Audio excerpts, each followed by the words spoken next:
Let's be honest. Economic forces can feel imaginary for some people. We're not saying stick your head in the sand and ignore material realities, but outside of the larger scale impacts, most people don't feel economic shifts in their immediate reality, except for this one.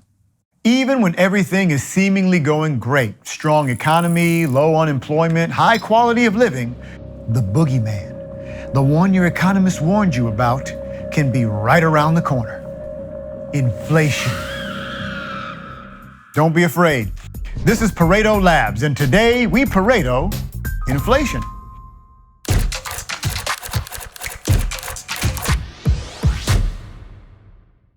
Inflation is best explained by how it impacts you, the beautiful, ordinary customer, and the purchases you make. But here's the Webster's Merriam. Inflation occurs when there's a general increase in prices and a fall in the purchasing power of money. How does this look in your daily life? Say you go to the store and buy a gallon of milk. Now, I love cereal, especially Cinnamon Toast Crunch, so this is not a hard choice for me. Carton gets scanned, it costs you $5, you pay, you walk away. After a week of delicious yet nutritious bowls of fortified sugary oats, you need more milk. Except this time, it's $7. Did they suddenly make better milk without you noticing? Did the cows get more fit or have a better diet? No, it's the exact same milk as the week before. You're not paying $2 for better. You're paying $2 more for the same. But is it inflation?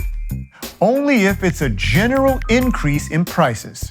So, if milk prices went up 40% and eggs, bread, Cinnamon Toast Crunch, and other grocery goods also increased by around 40%, then yeah, inflation.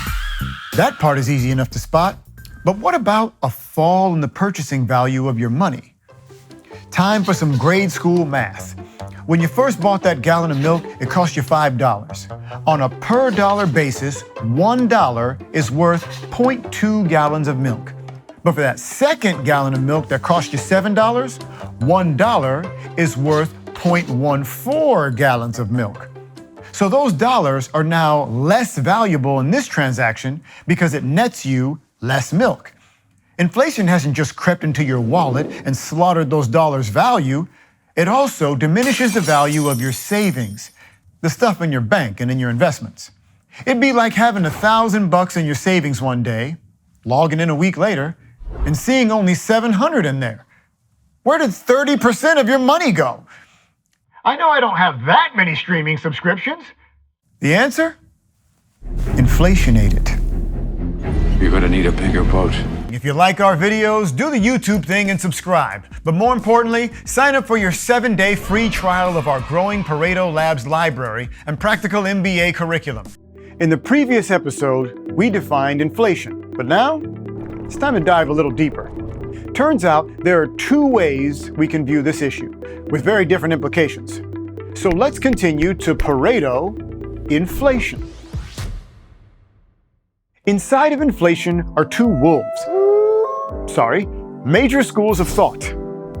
The Keynesian theory of inflation, named after the economist John Maynard Keynes, and monetarism, based on the work of economist Milton Friedman, who was self-confident enough not to name his theory after himself.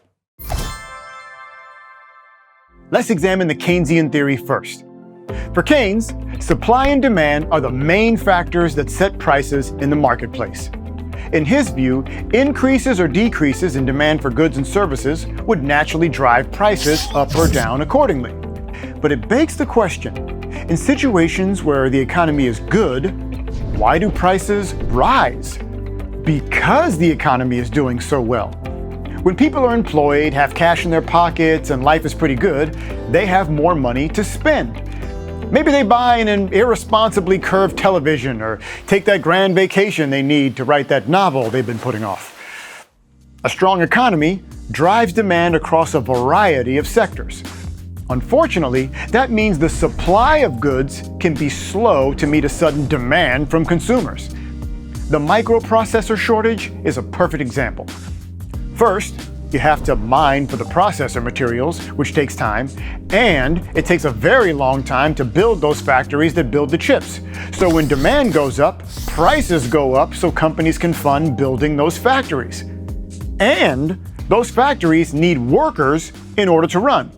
But if the economy is doing well and unemployment is low, that means finding workers is more challenging. And now they also demand higher salaries because prices in the economy have started to increase. Our offer is $84,000 a year plus Retainer. So employers pay those higher salaries to get the qualified workers, and now we've entered what's called the price-wage spiral. Meaning, as increasing prices drive up wages, the increase in wages is passed on to the consumer, which increases prices, which leads workers to demanding increased wages. You see where we're going with this. But Milton Friedman has been waiting patiently. So let's talk about the monetarism theory of inflation. Monetarists believe the most significant factor of affecting inflation is the money supply, literally the total amount of money in the economy. And inflation occurs when too much money is in the economy. Let's make that idea even simpler. In general, if something is scarce, it becomes more valuable. And if something is relatively abundant, it becomes less valuable. But we're not at the mercy of the free market here. Every country has a tool at their disposal to assist them in controlling how much money is in the economy at any given time.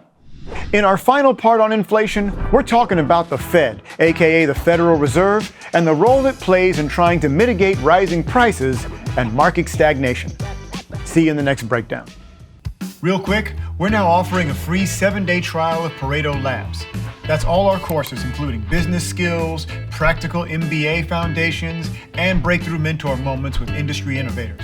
Give it a look. Now back to the video. Welcome to part 3 of our breakdown on inflation. If you've been seeing the signs of inflation in your life, you know that someone has to do something about it. Because prices shouldn't stay that high forever, right? Right. That's what we're covering today as we Pareto inflation. In the United States, our nation's central bank, the Federal Reserve, the one that manages the money supply, has different tools to control how much money is out there. The biggest one? Interest rates. Namely, the Fed funds rate. This is the rate at which banks, Chase, Wells Fargo, Bank of America, can borrow money from the Fed so they can do stuff. How does this affect you? Well, if the Fed thinks there's an unacceptable amount of money out there, they would charge lower interest rates to banks when banks borrow money from them. That means the banks pay less interest on these loans and can charge lower rates to individuals when folks like you and me apply for loans. And if rates are lower, it means more people can take out those loans. Well, suddenly, everyone has more opportunities to borrow money, start their businesses, and buy houses, which sounds great. But there's another side to this story. Speaking of housing, let's say you want to buy a house, but can only afford a mortgage payment of $2,000 per month. Let's also say you're in a non-Los Angeles housing market and find a home priced at $400,000. So you put 20% down and need to borrow $320K to pay off your mortgage principal. Now, if this were the mid-90s, you'd be collecting Beanie Babies. The Fed fund rate would be around 5.5%, and you'd actually have 8% interest rate on your mortgage, making monthly payments around $2,350. Unfortunately, that's above your budget, meaning you can't buy a home. But if you were dabbing in the mid-2010s and just getting on Instagram, the Fed fund rate is almost zero, hovering between 0.1% and 0.5%. Therefore, the interest rate on your mortgage could be 3%, making your monthly payments only $1,350. Suddenly, thanks to a favorable interest rate, home ownership is possible. Lowering rates so consumers and businesses can purchase things they normally couldn't afford happens across every industry when the Fed fund rate is low. This increases the demand for loans and increases the money supply in the market. And if there's more money in the economy, it could actually lead to inflation if interest rates remain low. You can also cut off inflation if you increase those interest rates, but depending on when you do it, it can also slow the economy. Cue the dramatic reveal of a second tool. Reserve requirements.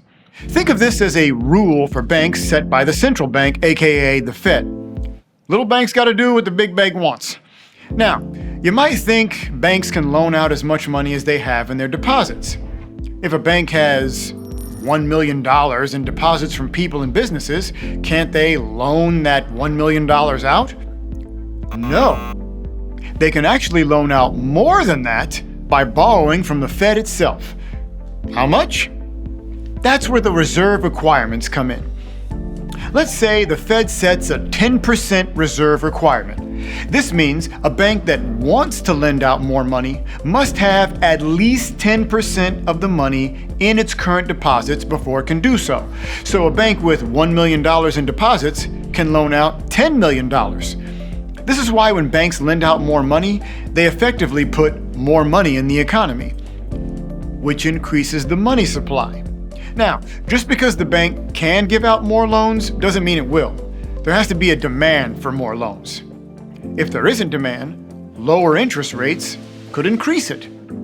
In short, the reserve requirement doesn't necessarily change the money supply, but the combination of reserve requirements and interest rates do, which allows the Fed to attempt to cut the legs off of inflation.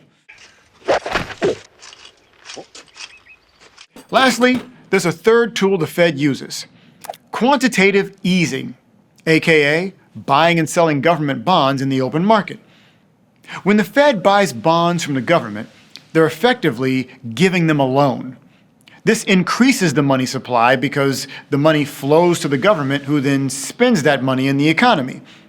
When the Fed sells government bonds, it decreases the money supply because it's taking money back in. But quantitative easing is a much less commonly used monetary policy compared to changes in the Fed funds rate or bank reserve requirements. In fact, the US has only used quantitative easing 4 times since 2007. It's generally only used when interest rates are near zero, when lowering the Fed funds rate is no longer an option. In conclusion, according to monetarism, when central banks allow for too much money in the economy, money is no longer scarce, it loses its value, and inflation occurs. So now you know inflation, what to look for, how it happens, and how it's controlled. But before you go, did you want to check out my Beanie Baby collection? It's still worth something, right? Thanks for watching the Pareto Breakdown. Have a topic you want us to Pareto next? Let us know in the comments. And if you want to learn more about the practical MBA and what we're building, you know the drill. Like, comment, and subscribe.